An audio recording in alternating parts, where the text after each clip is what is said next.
कोई पूछने वाला नहीं है। उसकी लड़की को मंत्री बनाया तो गिड़गिड़ा के, वो भी आखिरी नंबर पे, कैबिनेट मिनिस्टर आखिरी नंबर पे आया, उसका 12वें नंबर पे।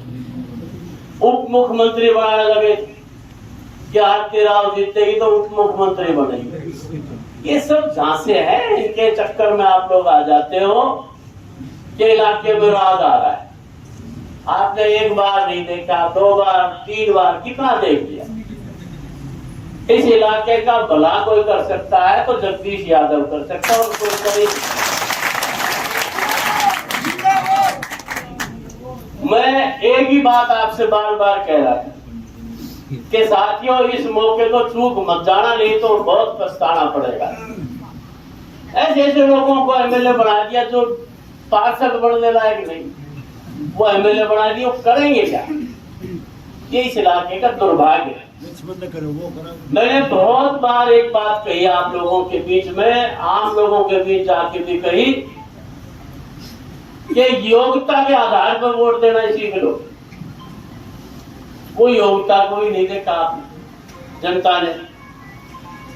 क्या किसको बनाने जा रहे हो और उससे क्या हासिल होने जा रहा है?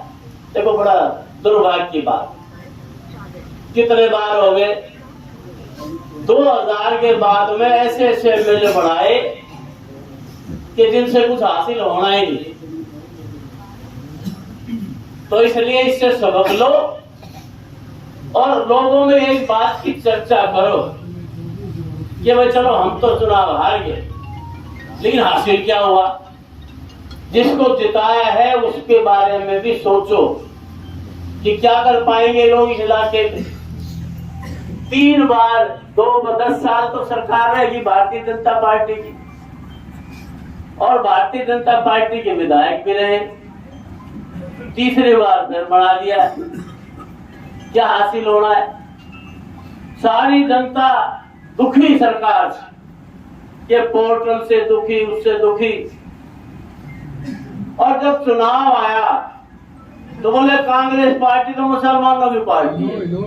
बताओ, कांग्रेस पार्टी कहाँ मुसलमान बस रहे था, तब बता सारे के फर्क पड़ रहा दो मुसलमान की पार्टी, बताओ उसे कहीं की बताओ।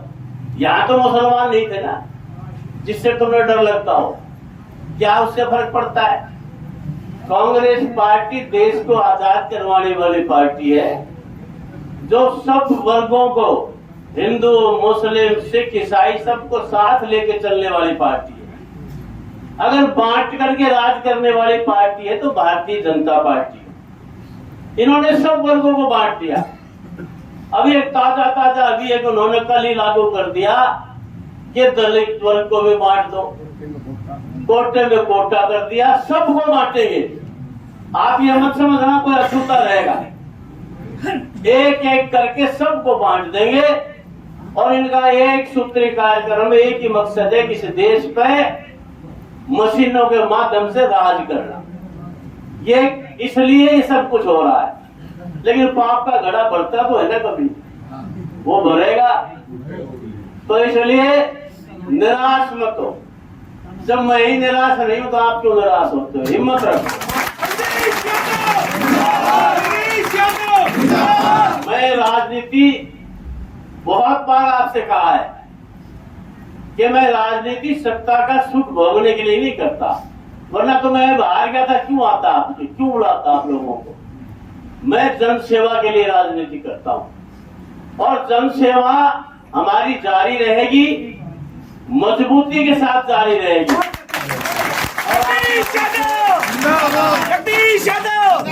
और कांग्रेस पार्टी में रहेंगे, कांग्रेस पार्टी को मजबूत करेंगे। अब तो मैं चुनाव के समय आया था 1 साल पहले, अब हम पार्टी को इतना मजबूत करेंगे, कार्यकर्ताओं को इतना तवज्जो, इतना अहमियत देंगे कि आने वाले समय में कि आपको लगेगा हाँ कांग्रेस पार्टी बहुत मजबूत हो गई, हम कांग्रेस बन जाएंगे। तो इसलिए कोई निराश होने की आवश्यकता नहीं। निराश इसलिए नहीं होना, जो बने वो लेकिन कुछ ना कर लो, वहां की वहीं रहना है। जहां ये चुनाव में थे वहीं अगले चुनाव में खड़े मिलोगे। इसलिए आवश्यकता इस बात की है, देखो हमारा साथी बहुत मजबूत है, मजबूती से आपने लड़ाई लड़ी है, मैं तो ताज जिंदगी आपका आभारी रहूंगा। आइए, कभी आपका आभार मैं उतार नहीं सकता, आपका कर्जदार रहूंगा। क्योंकि बुरे से बुरे वक्त में, चाहे हमने आजाद उम्मीदवार लड़ा, चाहे किसी पार्टी से लड़ा, आप लोगों ने जो मेरा साथ दिया है मैं कभी भुला नहीं सकता आपको। और इसलिए मुझे आना पड़ता है बार बार आपके बीच में कि मैं आपको कैसे छोड़ जाऊं। इसलिए मजबूती से लड़ाई लड़नी है आपको। आप निराश मत हो, आने वाला समय आपका होगा, लेकिन उसके लिए आपको आज से ही जुट जाओ, लोगों में बैठो, उनको ये बात समझाओ कि भाई जितायो कौन और हरायो कौन, उनकी काबिलियत देखो, पार्टी के बारे में सोचो। ये लोग तो बांट के राज करना चाहते हैं। एक राव इंद्रजीत हमें बताओ क्या दे देगा, उसे सारी सीट इंद्रजीत की पार्टी को मिल गई, आज भी मुख्यमंत्री ना बने हो तो भाई कब बने वो, फिर कैसे बने फिर? और वो बन जाए, अब थोड़ा दिन में एक बात कहेगा कि भाई मुख्यमंत्री ना माने मारी तो बताओ, ये मनाओ भी समझ जाओगे।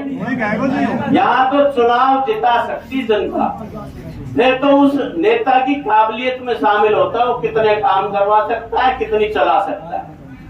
अब चलानी ना हो ना भाई, या तो अपना घर से बाहर निकल ही ना रहे हो, या तो मैं बनूं या मेरी बेटी बने, भाई भी ना बनो थे। ये ऐसी हालत इस नेता की, वो नेता होता है?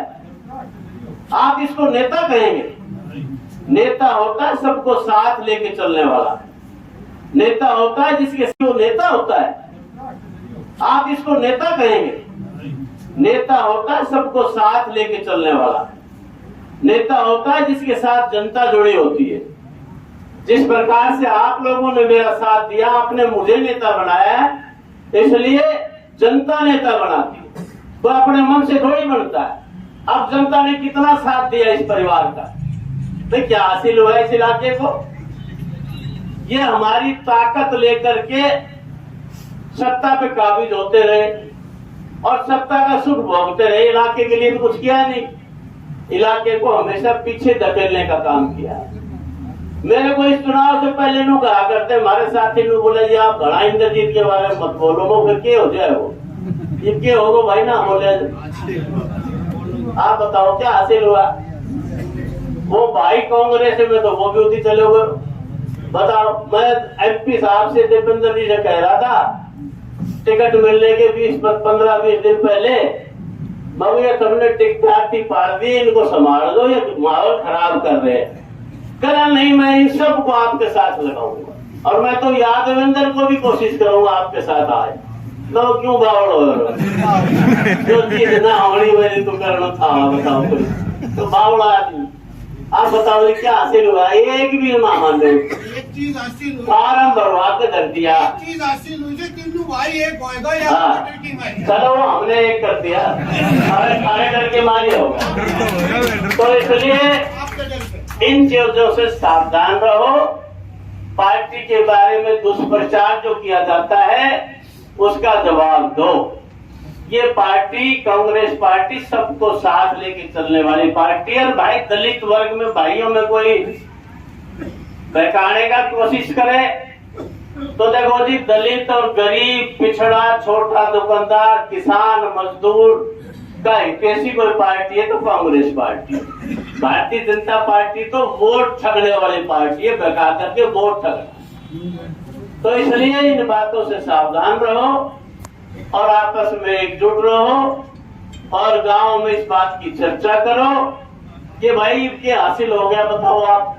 और फिर एक बात समझ में नहीं आई, जहां जनता इतना भारी स्वागत, इतना भारी समर्थन कभी मेरे देखने को नहीं मिला मैंने अपने राजनीतिक जीवन में, तो ऐसा बदलाव, एकदम बदलाव नहीं आया करता, कहीं ना कहीं तो गड़बड़ तो हुई है। इसलिए अपना मजबूती से लड़ो। गड़बड़ ये हुई है कि आपके बीच में घुस करके लोगों ने धोखा जो दिया उनको पहचानो और उनको सही रास्ते पे लाओ, उनको जोड़ने का काम करो। मैं तो बार बार एक ही बात कहता रहा कि भाई सबको साथ लेके चलो, सबको प्यार से जोड़ो, जोड़ोगे तो ही जीत होगी। तो इसलिए वो आप ज्यादा जानते हो, कितना आप जोड़ पाए नहीं जोड़ पाए वो आपके सामने है। अब आपने 75,000 वोट ली, 83,422 वोट आई थी पार्लियामेंट के चुनाव में, 8,500 वोट तो सीधी घटी, वो बीजेपी हो गई, 17,000 होगी वो। तो कहाँ चूक हुई है, ये एक समझने का विषय है। इस पे आप गौर करो, समझो इस बात को और आगे मजबूती से लड़ाई लड़ो। घबराने की मायूस होने की आवश्यकता नहीं है। चुनाव होता है। मैं आपने जितना मुझे साथ दिया, समर्थन दिया, उसके लिए पुनः आभार व्यक्त करता हूं और आपका जो हिम्मत है उसकी वजह से हम आगे लड़ाई लड़ेंगे और मजबूती के साथ लड़ेंगे। आप सब तैयार रहें आगे के लिए। और मैं तो आज सिर्फ इतनी बात करने के लिए आज आपको बुलाया था कि आप लोग सोचते होंगे कि भाई मैं जीत जाता तो शायद आके ना भी लड़ूं, तो मैं चुनाव भी लड़ूंगा। एक सुनो, मैं बात सुनो, जब तक नहीं जिता होगा लड़ते रहूंगा।